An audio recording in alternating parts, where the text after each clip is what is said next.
राजू और गुड़िया बहुत अच्छे दोस्त थे। दोनों एक साथ खेलते हैं, लेकिन चिंटू फिर भी अपने दोस्त के साथ बेईमानी कर जाता है।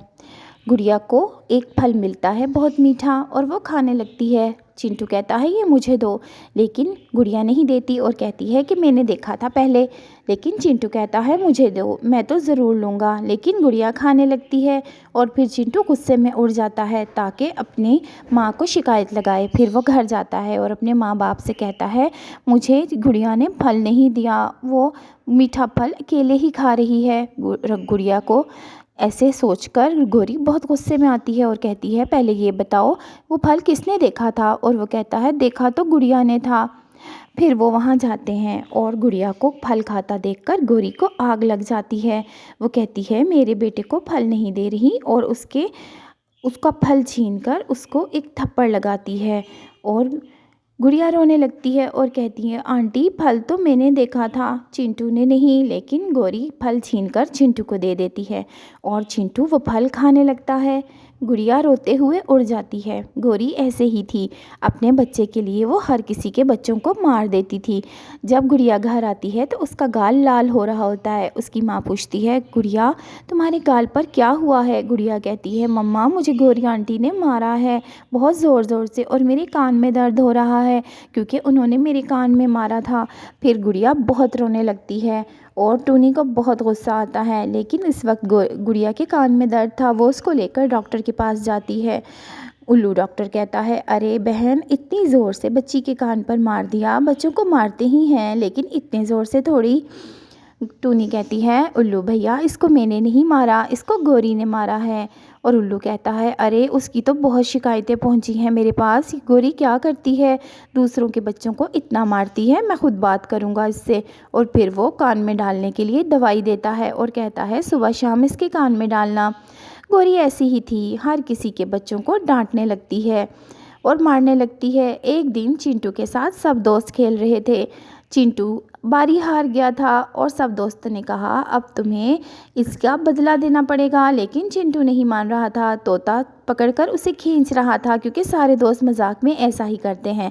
अचानक वहाँ गौरी आ गई और उसने हरियल तोते के बेटे को ज़ोर ज़ोर से मारा और अपने बेटे को लेकर चली गई क्योंकि चिंटू ने भी झूठ बोला था कि मुझे सब मार रहे हैं। फिर हरियल तोते का बेटा अपनी माँ के पास आता है और कहता है माँ गौरी आंटी ने मुझे बहुत मारा है।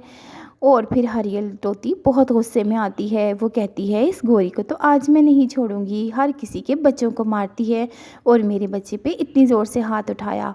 फिर वो गौरी के पास जाती है और कहती है तुमने मेरे बेटे को इतनी ज़ोर से क्यों मारा है। वो कहती है उसने मेरे बेटे पे हाथ उठाया था इसलिए।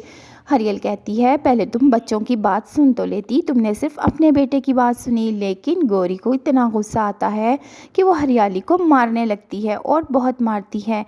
हरियाली बहुत रोती है और कहती है तुम अपने अपने कर्मों का बदला ज़रूर पाओगी, और वहाँ से चली जाती है। और गौरी कहती है हूँ आई बड़ी। फिर गौरी अंदर आकर कालू को कहती है कालू जी मैंने गौरी को बहुत मारा है। हरियाली अब जाकर अपने शोहर को बताएगी। और कालू कहता है तुमने ऐसा क्यों किया। लेकिन फिर अगले दिन सब बंटी कबूतर और टूनी चिड़िया की बेटी गुड़िया और हरियाली का बेटा सब कालू के बेटे से खेलना छोड़ देते हैं। कालू का बेटा अकेला हो जाता है और फिर एक दिन वो नदी के पास जाकर सांप के अंडों से खेलने लगता है और नदी में सांप के अंडे बहाने लगता है। एक के बाद एक वो अंडा बहा रहा होता है और खुश होता है क्योंकि उसके साथ कोई बच्चा नहीं खेल रहा होता। और सांप वहाँ आ जाता है और अपने अंडे ना देखकर गुस्से में आ जाता है और फिर उसको डस लेता है। जैसे ही सांप उसको डसता है कालू का बेटा मर जाता है। चिंटू वहीं पर गिर के मर जाता है और सांप चला जाता है। काफ़ी देर होती है, जब रात को चिंटू नहीं आता तो कालू और गौरी को फिक्र होने लगती है कि उनका बेटा क्यों नहीं आया अभी तक।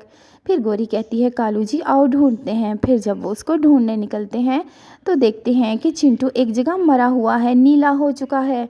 गौरी कहती है कालू जी हमारा बेटा मर गया, इसको सांप ने डस लिया है। और फिर वो दोनों बहुत रोने लगते हैं। क्योंकि अब कोई फ़ायदा नहीं था। चिंटू को कभी गौरी ने किसी बुरी बात से मना ही नहीं किया, हमेशा दूसरों के बच्चों को ही मारा और उनको ही बुरा कहा। अपने बेटे की तरफ उसने कभी तवज्जो ही नहीं दी और आज प्यारे उसका बच्चों, ये वीडियो हाल अच्छी हुआ। लगी तो लाइक ज़रूर करना और हमारे चैनल को सब्सक्राइब भी कर लें।